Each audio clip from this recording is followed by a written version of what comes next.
Liz Lamping here, PHRA's Executive Director. Welcome to P4, People, Purpose, Passion, Pittsburgh. P4 is brought to you by our members and sponsors, Latitude and the University of Pittsburgh Executive MBA Programs and Center for Executive Education. We appreciate their support, and we will hear from them throughout the podcast, beginning with the University of Pittsburgh Executive MBA Programs and Center for Executive Education.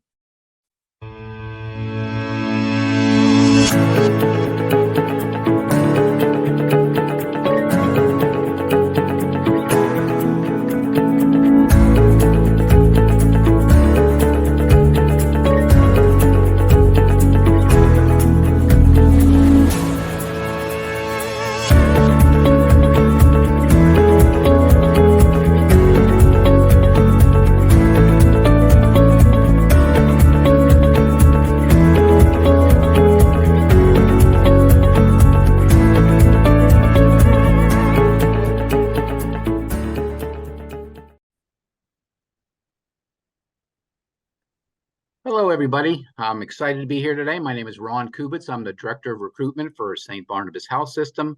And more importantly, for this conversation, proud member of the Pittsburgh Human Resource Association, active on the board of directors and multiple committees. And I'm excited to be here today as we are going to bring you the second special podcast as relating to our upcoming conference. This is our second keynote edition of our podcast, P4, which stands for, of course, People, Purpose, Passion, and Pittsburgh. As a reminder, again, our conference is our 75th anniversary conference this year, and it'll be coming up very shortly at the Hilton Cranberry, Doubletree by Hilton Cranberry, September 26th and 27th. And we're going to be entitling it this year, Facing the Future Together.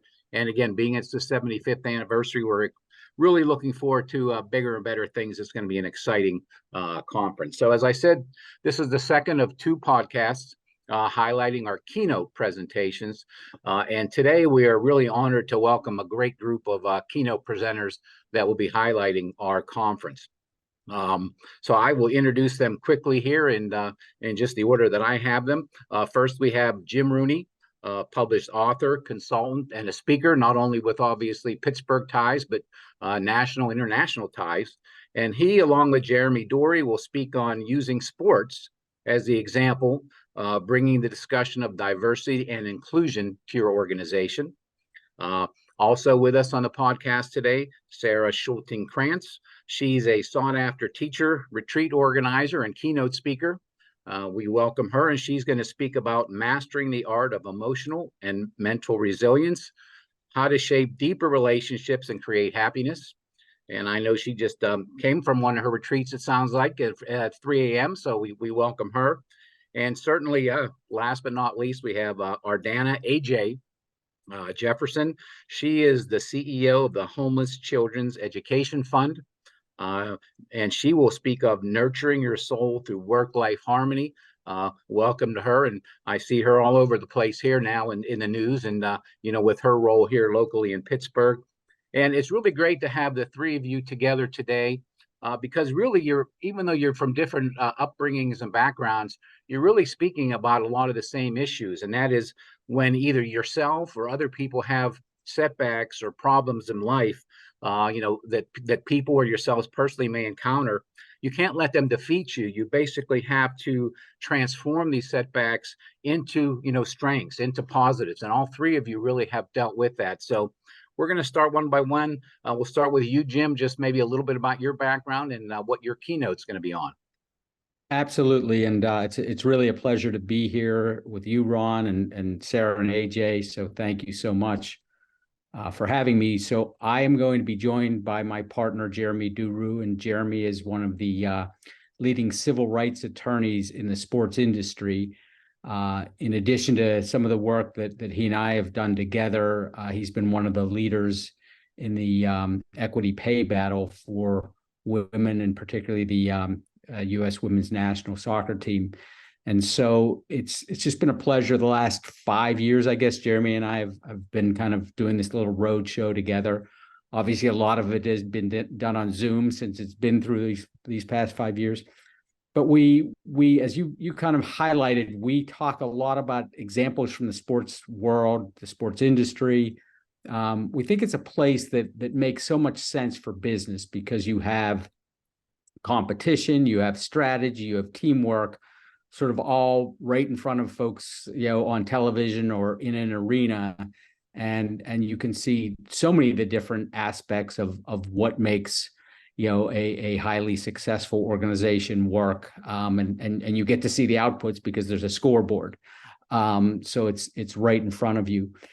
But there's also a history that is both, I think it's all powerful, but that really shows examples of us moving towards a more diverse, integrated, as it was called in some of these early days, and hopefully welcoming society amongst teams. But you also look at, in so many ways, when it comes to race, when it comes to gender, and when it comes to sexual orientation, the places, particularly in leadership positions, whether it's the quarterback of a football team, the coach of a team, or getting into the presidents and chief executives, there's a clear lack of commitment to and really opportunity, I think, for folks who come from different minority backgrounds.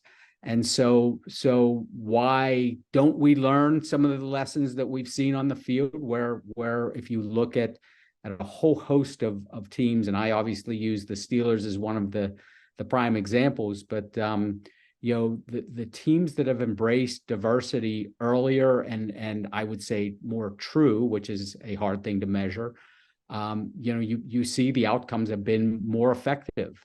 And so Jeremy and I talk a lot about that. I'm excited in Pittsburgh because one of the key people that I talk about in the story beyond my father, who is the gentleman who invented the Rooney Rule, and we talk about the strengths and weaknesses of the Rooney Rule, but is a gentleman named Bill Nunn. And Bill was one of the first African-American scouts in the NFL.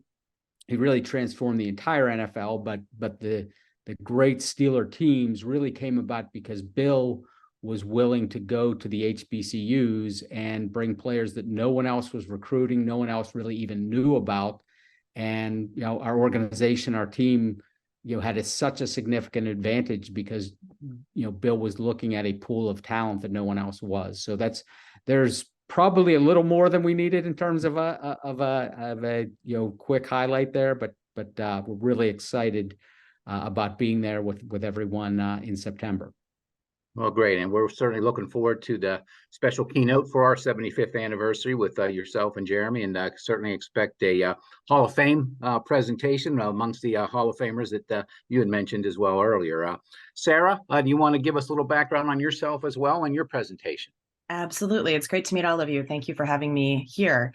I did just return at 3 a.m. this morning from my own. It was a personal retreat that I do every single year. I was climbing the highest peaks of Southern California, route finding. So out there for 8 days. It was really exciting. A little bit about myself. My name is Sara Schulting-Kranz. I am a single mom of 3 sons, and I have lived through an awful lot. Much trauma. About 10 years ago, what I found through my own trauma, mainly betrayal relational trauma, which has to do with the keynote that I'm obviously going to be speaking on, the Mastering the Art of Emotional and Mental Resilience, is how to use the things that we have lived through in order to become leaders, self-leaders, right? And then to also build the life that we ultimately want. How do we find a different version of ourselves living through the things that we have? Every single one of us has lived through trauma. Every single one of us has lived through something. If it's something that is, not quite as large as mine, but all of us have, especially over the last few years. And so what I speak a lot on is the mastering the art of resilience, and how do we use those things that we have lived through to become, like I said, better leaders and to be able to develop the life that we ultimately want, not only for ourselves, but for those people around us. Right. And so I think one of the things that we have really been having an issue with lately is belonging. It is one of those things, those hot topics that everybody is, where do I belong? When I went through everything 10 years ago, I used to be a teacher, and all of a sudden I find myself as a single mom of 3 kids, which is really interesting, Jim, because my son plays water polo for USC. He's the co-captain of the water polo team.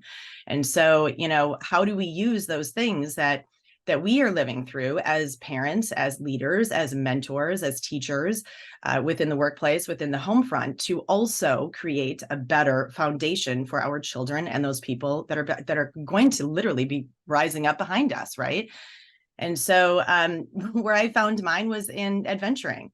I started paddling the ocean. I was paddling with whales and dolphins. I started climbing mountains. I started finding this new version of myself out in nature that I never knew was there, which has been the coolest thing, pulling back the layers and then finding myself all of a sudden, literally 4 days ago, hanging on the second most dangerous peak in Southern California, route finding through the highest mountains I never imagined. And so what I did through my own exploration of self was start leading retreats in the Grand Canyon and guiding other people, men and women, through their own self-exploration. So I've taken leaders from, New Balance to, 16-year-old young men that are finding their own way in life. And they're looking at me like, wow, this is how I can actually live. I don't have to follow the same footprints as everybody else. I can become my own self-leader and ultimately live how I choose. And so it's been really cool. I am also an author of a book, Walk Through This, Harness the Healing Power of Nature and Travel the Road to Forgiveness. I've done a TED Talk on forgiveness. I now keynote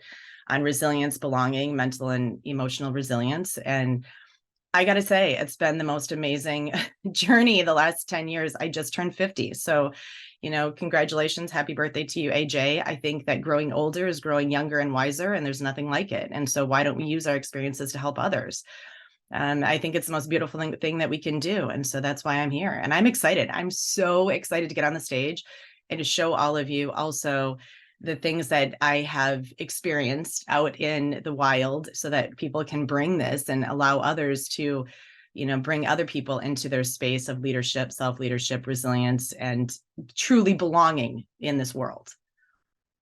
Well, you certainly have had some fascinating experiences, and we're looking forward to the excellent presentation and welcome you here. Even though I will have to say, you're making me sound a little bit, I'm getting tired with all that you've accomplished. I'm like, gee, I think I walked up Mount Washington here in Pittsburgh maybe once, but.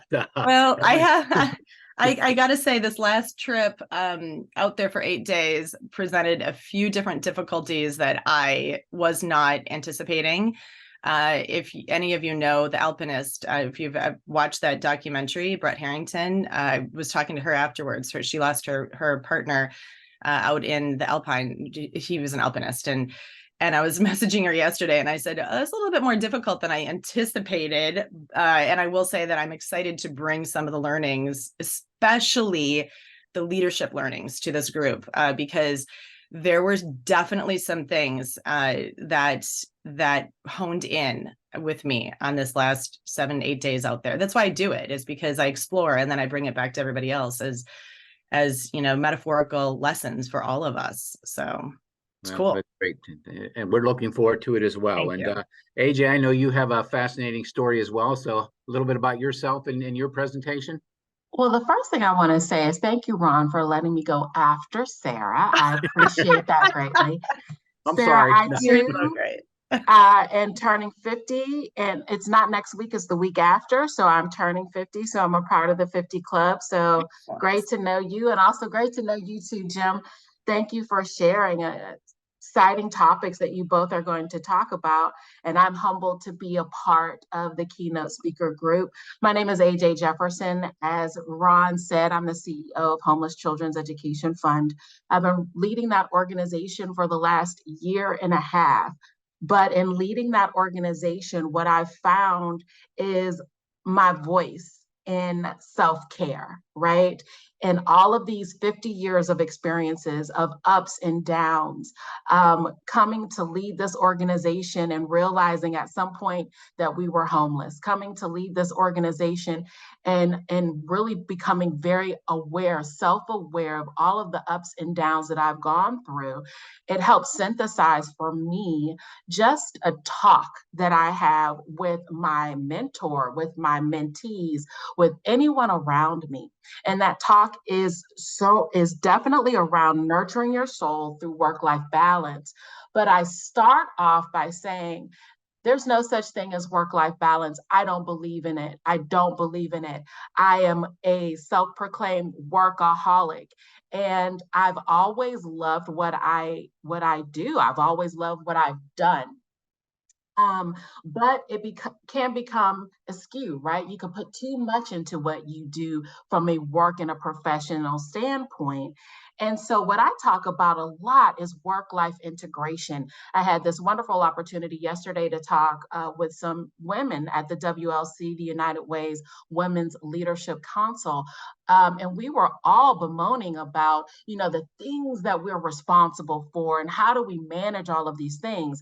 And again, I introduced this concept of work-life integration, taking the things that bring you the most joy, taking the things that lighten your load, that make your shoulders relax, that take the tension out of your day, and infusing them in your everyday life, and really being unapologetic about structuring your life to make sure that you're infusing work-life integration in your life. So I give six specific tips to the audience on how to start developing your own roadmap to work-life integration. It starts off with a goal and identifying what your overall goal is. I know after reading a book about 2 years ago, the book was Circle Maker, I identified several different goals that focus not only just the goal, but the output versus the time spent getting to the output. What was that one thing that I wanted to create that made me happy in my home? And that one thing, much like Sara, I'm a single parent of a young man who has autism. And sometimes he probably thinks I'm the most uncool mom in the world. But the one thing that I wanted to, this was my goal. My goal was for my son at some point to turn to me and say, Mom, I like you. Not I love you, because I know he loves me, but I like you. I like the decisions that you make. I like what we do together as a family. I like what you do in your career and in your job. I like you, Mom. And so I had an opportunity a couple of months ago to achieve that goal, him turning to me and saying, Mom, I like you. Now, that doesn't happen every single day, but it happened that one day, and I made sure it was cemented in our minds.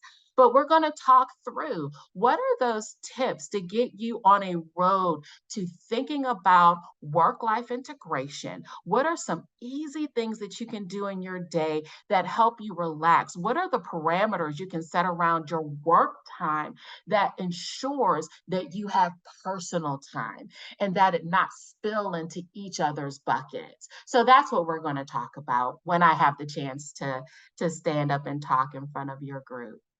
Well, thank you very much. And again, we're very excited. And, I've been part of the conference for many, many years now. And honestly, listening to the three of you and the other presenters that I know that we are having, I've never been more excited about the conference. We're really looking forward to it. So those of you watching the podcast, if you haven't registered yet, I don't know what you're waiting for. So very quickly, because I know we're up against the clock, I'm just going to ask one final question and maybe give a minute or two answer. We'll start with you, Jim. But obviously, it's an HR conference. So what, in your opinion, is maybe the best way that HR can drive change, whether it's in their company or with their workforce? We'll start with you briefly, Jim. Yeah, I mean, I think that, we talk a lot about culture, strategy, and leadership. These are all people, and what are we doing with people to make sure that they feel safe, they feel satisfied, and they feel effective? And I love the word, we all use it, but Sara used it so well before, belonging. Are we creating a sense where everyone really feels that sense of being welcomed and belong? I know that maybe now sounds cliche, but at the end of the day, if you create that environment, I think you can drive change very effectively. And I would agree, especially in today's workplace, the market, the way it is. Sara, your thoughts? I'm going to go right from that one. Exactly. I know that the space of belonging is huge. And I know that from my own personal life, now in my professional life. I had, when I'm guiding or when I'm out in the mountains, for example, this last trip, there were 3 of us, and we all took a leadership role. We all watched out for one another. We all asked, are you safe? Do you need anything? What voice can you bring to this team, right? Because you are ultimately a team. And when we allow everybody to lead, to find that space within themselves to be their own personal guide, imagine what we can do. It's all there. And I have many experiences from that last trip where I was like right on the edge of that mountain, sitting there saying, okay, we are a team and we have to be able to climb this together. And so I'm excited to speak into that as well. Well, great. AJ? Very quickly, I think we all said it is, belonging, getting our employees to open up and being their authentic self. For me, it's creating the experience, right? And really connecting with our employees and making sure that their overall experience at work and during working hours is exciting, it's tolerable, it's respectful, it's everything that they need to have in an environment to make them productive. I came into an organization that did not have a dedicated HR department, and I'm building that dedicated HR department right now. And I'm building it based off of employee surveys and an audit, and just sitting down and talking with my employees and identifying what their needs are. One person's needs are different than another person's needs. And I think just the act of me as the acting HR person with my administrative coordinator, sitting down and talking with our employees from a human to human standpoint, not from a metric standpoint, but from I want to know you, I want to understand you. I want to hear what you need in this environment to make you the most productive and the most satisfied. I think that is what's needed from HR. And when I was speaking with some of the members of WLC, that is what they were desperately crying for, is supervisors, HR, sit down and talk with them and really understand what they're going through day in and day out. And how do we change that environment in that organization or in that corporate culture? Well, thank you. And it sounds like you're certainly going through the process at the HCEF the right way, and look forward to even more exciting things from the fund. So again, September 26th and 27th, the 75th annual PHRA conference. You get to hear all these great keynote speakers, plus many other great speakers as well. You can go to the website for the PHRA, pittsburghra.org. pittsburghhumanresource.org. You can go on LinkedIn. There are many different places you'll see. Again, you can reach out to anybody with the PHRA directly, and we can give you more information as well. So Jim, Sara, AJ, we certainly appreciate your time. I look forward to personally meeting you at the conference, and it was certainly an honor getting to do this podcast, and hope everybody that's listening has enjoyed it. Thank you. Thank you. Thanks, you. Bob. People do matter. And at the end of the day, we cannot get any work done if we don't have the right people in place. Are your people connected? Latitude is the one-stop shop people connection software platform. Our software workshops and programming facilitate new employee onboarding, manager 101s, stay interviews, mentorship programs, and peer networking to increase retention, engagement, satisfaction, productivity, profitability, and happiness. Imagine a technology that intersects your calendar with LinkedIn, Zoom, Google Docs, and your CRM. Contact Latitude today to schedule a conversation.